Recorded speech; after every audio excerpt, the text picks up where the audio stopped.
कर्पूरगौरं करुणावतारं संसारसारं। ओम शिवा, जय माता दी।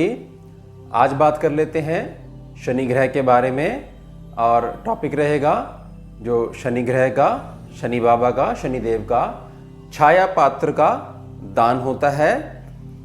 उस विषय में आज संपूर्ण चर्चा करेंगे जिससे कोई भी डाउट ना रह पाए और बहुत अच्छे से आपको टॉपिक क्लियर हो जाए।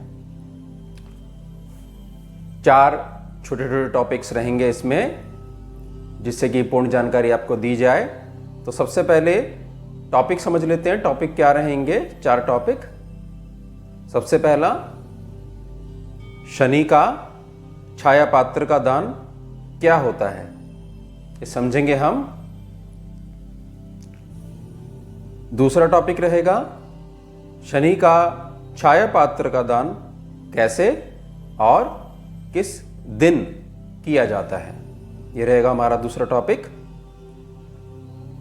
आगे बढ़ते हुए तीसरा टॉपिक रहेगा शनि का छाया पात्र का दान किसको देना चाहिए।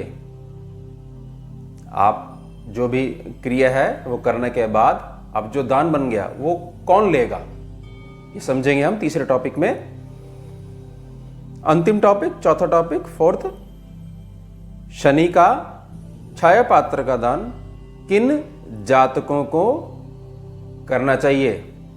इसमें हमें समझेंगे क्या सभी को करना चाहिए या कुछ विशिष्ट जातक होते हैं उनको करना चाहिए, और क्या वो परिस्थितियां उत्पन्न हो जाती हैं जिसमें कि शनिदेव का छाया पात्र का दान करना चाहिए जातकों को। चलिए शुरू कर लेते हैं टॉपिक्स। पहला टॉपिक, शनि का छाया पात्र का दान क्या होता है, समझिए अब इसको। शनि ग्रह की अतिरिक्त ऊर्जा, एक्स्ट्रा एनर्जी समझ लीजिए आप, जो कि कष्ट देने लग जाती है अगर उसका सही ढंग से संचालन ना हो। कोई भी एक्स्ट्रा एनर्जी है किसी भी प्लैनेट की, अगर उसका सही ढंग से संचालन ना हो तो वो कष्टदायक हो जाती है। जब प्रारब्ध के आधार पर या सामान्य साढ़े सती के आधार पर या जन्म कुंडली में शनिदेव के विराजने के आधार पर जब अधिक बढ़ जाती है तब शनिदेव के प्रभाव को कम करने के लिए, उनसे क्षमा मांगने के लिए काले तिल, सरसों का तेल और लौह पात्र का दान किया जाता है। उसे ही शनि का छाया पात्र का दान कहते हैं। बिल्कुल क्लियर है इसमें, समझे आप। छाया पात्र का दान क्या होता है कि जब शनि भगवान की एक्स्ट्रा एनर्जी हो जाती है, किन परिस्थितियों में, या तो लगन में जैसे जन्म कुंडली में, वो आगे समझेंगे हम कहाँ पर बैठे हुए होते हैं, उस आधार पर साढ़े सती आ जाए, और पिछले जन्म के जो आपके कर्म है उस आधार पर, जिसको हम प्रारब्ध बोलते हैं, तो उस समय लोहे के पात्र में तिल और सरसों का तेल डालकर वो लोहे का पात्र ही दान करा जाता है। पात्र समेत जब दान किया जाता है तो ये प्रक्रिया आपकी शनिदेव का छाया पात्र का दान कही जाती है। दूसरा टॉपिक, शनि का छाया पात्र का दान कैसे और किस दिन किया जाता है, अच्छे से समझिएगा इसको। किसी भी गुरुवार या शनिवार को एक लौह पात्र में थोड़े काले तिल डालकर, सरसों का तेल डालकर, पीपल के वृक्ष के नीचे खड़े होकर, पीपल के वृक्ष के नीचे खड़े होकर, पात्र में, मतलब लौह पात्र जो है, अपना प्रतिबिंब देखने के पश्चात, जो भी आपका प्रतिबिंब जिस भी अवस्था बनेगा उसको प्रेम से निहारिए। देखने के पश्चात केवल शनिदेव के मंदिर में ही पात्र समेत दान दिया जाना चाहिए। आपको ये मैं क्लियर कर दूं, बृहस्पति और शनि एक दूसरे से जुड़े हुए होते हैं और इसको अधिक समझने के लिए समय अनुसार इस पे एक मैं वीडियो बना दूंगा। जहां पर भी बृहस्पति काम नहीं करेंगे वहां शनि काम करेंगे और आपके कर्म अनुसार या ईश्वर की इच्छा अनुसार कोई भी इनमें से कोई भी एक ग्रह अगर काम नहीं करता है तो दूसरा उसकी जगह आकर वो फल देता है, इसलिए जुड़े हुए होते हैं। आगे कभी वीडियो बनेगी भविष्य में तो आप बहुत अच्छे समझ जाओगे। तो इसलिए जो हम स्कैनिंग करते हैं तो उसमें गुरुवार शनिवार दोनों ही दिन हमने ये चीज करवाई है और सेम रिजल्ट्स मिलते हैं। तो पीपल का वृक्ष और शनिदेव का मंदिर, शनिदेव का जो मंदिर है वहां पर पीपल वृक्ष होगा ही होगा। तो मान लीजिए लोहे की कटोरी है या लोहे का कोई भी बर्तन है तो उसमें अपना प्रतिबिंब आपने देखा जिसमें सरसों का तेल और थोड़े से काले तिल डले हुए हैं, फिर वो पात्र समेत ही आपने दान कर दिया। वहाँ जो भी भगवान के चरणों की सेवा जो करते होंगे भगवान शनिदेव की, ब्राह्मण देव, तो वो आपको अच्छे ढंग से समझा देंगे। यहाँ तक का मैंने आपको ज्ञान दे दिया। उसके बाद जो ब्राह्मण देव होंगे या जो भी सेवा में कार्यरत होंगे सज्जन, वो आपको बहुत अच्छे से गाइड कर देंगे। मैं आपको एक बात क्लियर कर दूं, आप में से बहुत से लोग जो है जो भी शनिवार वाले दिन आ जाते हैं, जयकारा लगाते हैं शनि भगवान के नाम का, मैं ये नहीं कह रहा हूं कि आप उनको देना बंद कर दीजिए। जो भी चल रहा है श्रीहरि की इच्छा से ही चल रहा है, भोले बाबा की इच्छा से चल रहा है, वो देते रहिए। लेकिन जिस पर्पस को लेके वीडियो बनाई जा रही है कि जो अतिरिक्त ऊर्जा है वो उसका जो दान दिया जाएगा, जो विद पर्पस दिया जाएगा, वो उन्हें नहीं देना चाहिए। इससे होगा क्या, आप जो दान दोगे उसकी शुभता तो प्राप्त हो जाएगी, लेकिन उनके पास उतने सिद्ध मंत्र गड़े हुए नहीं होते हैं जो कि वो उस दान को पचा पाए, तो आपका पर्पस नहीं सॉल्व हो पाएगा। इसलिए भगवान के चरणों में ही दान दिया जाएगा। याद रख लीजिएगा मेरी बात को। मैंने किसी भी चीज को रोका नहीं है जो आप आज तक करते हो, क्योंकि वो मेरा स्वभाव नहीं है।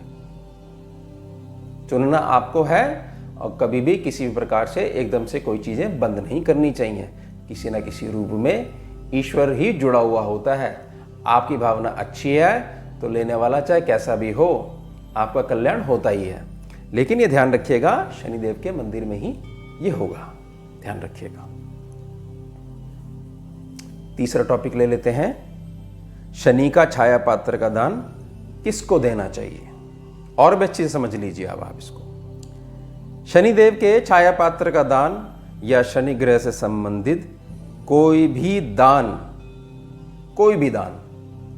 केवल शनिदेव के मंदिर में ही दिया जाना चाहिए। मेरी बड़ी प्रार्थना रहेगी इस बात को आप ऐसे मत समझिएगा कि जो आज तक आप करते आ रहे हो उसको बंद कर दीजिए, ऐसा मत करिएगा। लेकिन विद पर्पस अगर आप कोई संकल्पित दान लेके चलते हैं तो ऐसा हमने स्कैनिंग में देखा है कि उसका 100% उत्तम आशीर्वाद वाला रिजल्ट्स आपको कब प्राप्त होंगे, जब आप वो दान या भगवान से रिलेटेड कोई भी दान शनि ग्रह से संबंधित, हर कोई पचा नहीं सकता शनि के दान को, ये मैं कहना चाह रहा हूं। तो इसलिए उन्हीं के चरणों में समझिएगा इस बात को और अनुसरण करेंगे तो उसमें आपका ही कल्याण है।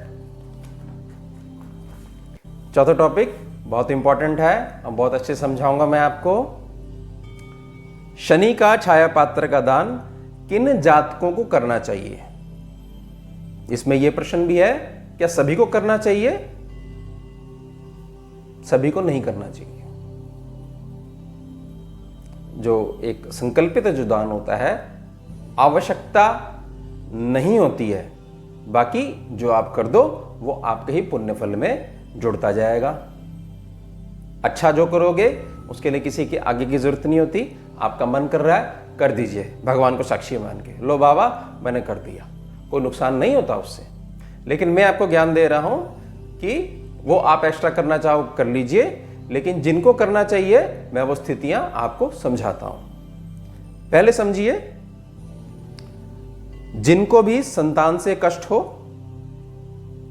संतान ना हो, हर प्रकार का कष्ट हो, बात नहीं मानते, दुखी करते हैं संतान आपको, तो जिनको भी संतान से कष्ट हो और संतान ना हो, थोड़ा सेंसिटिव टॉपिक है, ना हो, मुकदमे चल रहे हो, पैरों में अधिक दर्द रहता हो, या रीढ़ की हड्डी प्रभावित रहती हो, या उनकी जन्म राशि पर साढ़े सती चल रही हो, उन्हें छाया पात्र का दान 11 गुरुवार या शनिवार अवश्य करना चाहिए। ये तो सामान्य प्रभाव हो गए। उसके बाद जो आपकी जन्म राशि होती है, अगर उस पर साढ़े सती आई हुई है, उस बारे में आपको पहले पता होना चाहिए आपकी जन्म राशि क्या है, और ये स्थिति पता होनी चाहिए कि भगवान शनि ग्रह कहाँ पर विचरण कर रहे हैं। ये दो बातें पता होनी चाहिए, और ये दो बातें आपको बहुत सरलता से समाज में अगर कोई सज्जन है जो कुंडली का ज्ञान रखते हो वो भी बता सकते हैं, नहीं तो मंदिर में ब्राह्मण देव हैं, आप उनकी शरण में जाइए, ये छोटी सी चीज वो आपको समझा देंगे। अब आप मुझे मान लीजिए डेट ऑफ बर्थ भेजोगे, कितने सारे लोग भेजोगे, तो सरलता क्या है कि आप वहां जाइए और वैसे भी दर्शन भी हो जाएंगे एक प्रकार से सभी देवी देवताओं के, भोलेनाथ के, श्री हरि जी के, राधा रानी के, और उसके बाद आपको ज्ञान हो जाएगा। क्योंकि बहुत से लोगों को क्लियर नहीं होता कि जन्म राशि क्या है, वो बोलते नाम से कौन सी होती है, और कोई तो अखबार में या पुस्तकों में देख के पता लगा लेते हैं कि ये राशि है हमारी, जबकि जो जन्म राशि होती है जहाँ पर चंद्रमा बैठा हुआ होता है, उसे ही वहाँ जो नंबर लिखा हुआ होता है वो आपकी राशि होती है, जन्म राशि। तो आपको नहीं पता है तो इस तरीके से पता कर लीजिए। और साढ़े सती है तो 11 गुरुवार या शनिवार, और जो स्थितियाँ मैंने बता दी, मुकदमे चल रहे हो, पैरों में दर्द रहता हो, रीढ़ की हड्डी प्रभावित रहती हो, संतान से कष्ट हो, संतान ना हो, तो आपको अवश्य करना चाहिए, भगवान से क्षमा मांगनी चाहिए। ये एक्स्ट्रा एनर्जी के ही आउटकम्स हैं, एक प्रकार से प्रभाव हैं। उसके बाद दूसरा पॉइंट, उसको ऐसे समझिए कि आपको थोड़ा सा कुंडली समझनी पड़ेगी तो आपको बहुत अच्छे से बैठ जाएगा मस्तिष्क में। स्क्रीन पे देखिए, ये कुंडली है, ये कुंडली के 12 घर हैं, तो अच्छे से समझ लीजिए। पहला घर, दूसरा घर, तीसरा घर, चौथा, पांचवा, छठा, सातवां, आठवां, आगे बढ़ते हुए 9वां, 10वां, 11वां और 12वां। ये कुंडली के ना भाव होते हैं, घर होते हैं, ठीक है, ये समझ लीजिए। और इसके बाद ये दूसरी कुंडली देखिए, इसमें जो शनि भगवान हैं, देखिए कहाँ कहाँ पर बैठे हुए हैं, मिलाइए। जो भी पहला घर था उसको नोट कर लीजिए, जो आपने अभी देखा था अपनी स्क्रीन पे, और अब ये वाली कुंडली, और समझिए इसको। जिनकी लगन कुंडली में यानी D1 चार्ट में शनिदेव अगर पहले, दूसरे, पांचवें, सातवें या 9वें भाव में विराजे हुए हैं, तो जब आपकी, जिनकी उसमें ये जिन्होंने नोट कर लिया कि हाँ ये शनि बैठे हुए, अकेले बैठे हुए हैं, किसी के साथ बैठे हुए हैं, वो मैटर नहीं करता, शनि होने चाहिए वहां पर। 1, 2, 5, 7, 9 इन भावों में अगर बैठे हुए हैं, तो जब आपकी जन्म राशि पर, आपकी कुंडली में आपने शनि देख लिए, आपको पता है आपकी जन्म राशि क्या है, और जब आपकी जन्म राशि पर साढ़े सती आएगी तो ऐसे जातकों को उस दौरान, मतलब साढ़े सती के दौरान प्रत्येक वर्ष, हर साल 11 गुरुवार या 11 शनिवार लगातार छाया पात्र का दान अवश्य करना चाहिए। यानी कि मैं ये कहना चाह रहा हूं कि 1, 2, 5, 7, 9 में अगर शनिदेव बैठे हुए हैं, उसके बाद आपकी जो जन्म राशि है उस पे साढ़े सती चलती है, जो कि आनी है। संसार में ऐसा कोई भी प्राणी नहीं है जिस पे साढ़े सती नहीं आएगी, आएगी ही आएगी, तभी तो बनाएगी आपको। ठीक है, तब जब साढ़े सती आएगी, ये नहीं कि आपने पहले देख लिया शनि यहां बैठे हुए हैं और आपने ये पता नहीं करा साढ़े सती चल रही है या नहीं चल रही है और आपने दान देना शुरू कर दिया। छाया पात्र का कर सकते हो, कोई दिक्कत नहीं है, उससे कोई हानि नहीं होती, लेकिन जब वो समय आएगा तब भी आपको करना ही है। तो इसलिए जब समय आएगा और मैं ज्ञान दे रहा हूं अपने अनुभव के आधार पे, तो तब कीजिएगा आप, क्योंकि इन भावों में शनि बैठेंगे तो हमने स्कैनिंग करी हुई है कि शनि की एक्स्ट्रा एनर्जी पैदा होगी ही होगी आपके प्राण शरीर में। सेकंड बॉडी होती है हमारी प्राण शरीर में। तो ये 4 टॉपिक्स जिसके द्वारा मैंने ज्ञान दिया आपको छाया पात्र के दान के बारे में, साढ़े सती के बारे में, और आगे कुछ वीडियोस बनेंगी जिससे बहुत से टॉपिक्स ऐसे होते हैं, मांगलिक नहीं समझ पाते कुछ लोग और परेशान होते रहते हैं, मांगलिक योग पैदा हो गया, कट गया, गृहस्थी सुख है कि नहीं है, सब ज्ञान दूंगा। साढ़े सती क्या होती है, कैसे डिसाइड करो आप कि साढ़े सती हमारे लिए शुभ है कि नहीं शुभ है, जन्म राशि कैसे पता करो और राशि के स्वाभाविक गुण क्या होते हैं, सब ज्ञान दूंगा धीरे धीरे। आपका कोई भी प्रश्न हो केवल वीडियो से रिलेटेड, तो आप अवश्य कमेंट कीजिएगा। जैसा मुझे समय लगेगा मैं आपको ज़रूर रिप्लाई करूंगा। और अब तो आदत बनानी पड़ेगी, तो हमारे चैनल को सब्सक्राइब कीजिएगा, जुड़िए, जोड़िए, और बहुत कुछ है मेरे पास देने के लिए और मुझे बहुत प्रसन्नता होती है गृहस्थी को जब भी जो कड़ी मेहनत से इतने वर्षों से जो ज्ञान प्राप्त किया है उससे उनको सुख पहुंचता है। और अब ये भी छोटा सा परिवार है, इसमें जैसे जैसे मेंबर बढ़ते जाएंगे तो मैं भी विवश हो जाऊंगा आपको वो गहराइयाँ देने के लिए। इसलिए आप मेरी कोई भी वीडियो देख लीजिए, मेरा ज्ञान कहीं भी किसी भी तरीके से कहीं पे भी मैच नहीं होगा, अनुभव है क्योंकि वो।